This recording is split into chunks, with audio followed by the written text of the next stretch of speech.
आणि आता पाहणार आहोत सविस्तर महाराष्ट्राची खबरबात। तर विरोधी पक्षातले 22 आमदार सत्ताधाऱ्यांच्या संपर्कात असल्याचा गौप्यस्फोट उत्पादन शुल्क मंत्री शंभूराज देसाईंनी केलाय। सरकारकडे सध्या 163 आमदारांचं संख्याबळ आहे, पण विरोधकांनी एखादा प्रस्ताव आणल्यास सत्ताधाऱ्यांना 185 मतं मिळतील असा दावा शंभूराज देसाईंनी केलेला आहे। महाविकास आघाडी एकजुटीच्या आणाभाका घेत असताना विरोधकांमधील 22 आमदार संपर्कात असल्याचा दावा अप्रत्यक्षपणे सत्ताधाऱ्यांनी केलाय। त्यामुळे विरोधकांमधील ते 22 आमदार कोण अशी चर्चा आता राजकीय वर्तुळामध्ये सुरू झालेली आहे।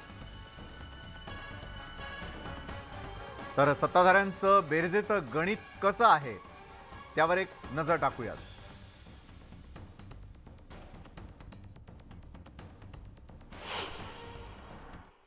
दोन वेळा विधानसभेमध्ये आम्ही 170 प्लसचं बहुमत हे तुम्हाला साबित करून दाखवलेलं आहे। जर तुम्हाला अजून काय वाटत असेल ना की तुम्हाला आमचं बहुमत बघायचंय विधानसभेमध्ये विधिमंडळामध्ये कुठल्याही आयुधाच्या माध्यमातून तुम्ही आणा ना एखादा प्रस्ताव। मी बोललेलो आहे, माननीय बावनकुळे साहेब बोललेले आहेत की मागा आम्ही 170 प्लसचं बहुमत दाखवलं, आता कधी जरी असला प्रस्ताव आला असा तर आम्ही 180 185च्या पुढे बहुमत विधानसभेतलं दाखवू। जर आणखी 22 आमदार फुटणार असतील तर सत्ताधाऱ्यांचं बेरजेचं गणित कसं असेल त्यावर एक नजर टाकूयात। तर यामध्ये भाजप अधिक मित्रपक्ष 113, त्यामध्ये शिवसेना अधिक अपक्ष 50, सत्ताधारी आमदार 163 आणि त्यामध्ये विरोधी पक्षातले आमदार एकूण 22, म्हणजे सत्ताधाऱ्यांचा दावा आहे 185 आमदारांचा।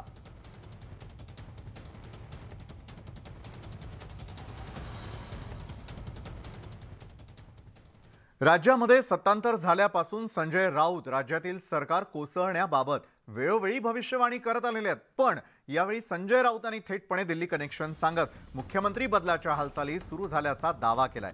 शिंदे फडणवीस सरकारमुळे भाजपची लोकप्रियता घटल्याचा आरोप राऊत करतात। संजय राऊतांचा थेट निशाणा मुख्यमंत्री एकनाथ शिंदेंवर आहे, त्यामुळे राऊतांच्या या दाव्याला प्रत्युत्तर देण्यासाठी सत्ताधारीही मैदानात उतरले आहेत। राऊतांसारखे ज्योतिषी रस्तोरस्ती भेटतात अशा शब्दात शालेय शिक्षण मंत्री दीपक केसरकरांनी राऊतांवर पलटवार केलाय।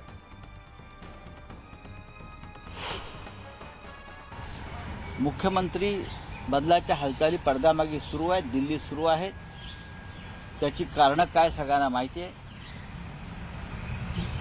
भुजबळांकडे जास्त माहिती असेल की ते त्यांनी तुम्हाला सांगायला हवं, पण मला माहिती आहे की मुख्यमंत्री बदलाच्या हालचाली सुरू आहेत, कारण हे मुख्यमंत्री राज्याचं नेतृत्व करण्यामध्ये भारतीय जनता पक्षाला जे हवं आहे ते साध्य करण्यामध्ये अपयशी ठरले। नक्कीच त्यांना आमचं सरकार पाडायचं होतं, त्यासाठी त्यांचा वापर करण्यात आला, ते काम पूर्ण झालं। पण राजकीय दृष्ट्या महाराष्ट्रामध्ये भारतीय जनता पक्षाला ताकद देण्यामध्ये हे मुख्यमंत्री पूर्णपणे अपयशी आहेत। आणि हे सरकार आल्यापासून या मिंदे गटाबरोबर भारतीय जनता पक्षही रसातळाला जातो आणि बदनाम होतो।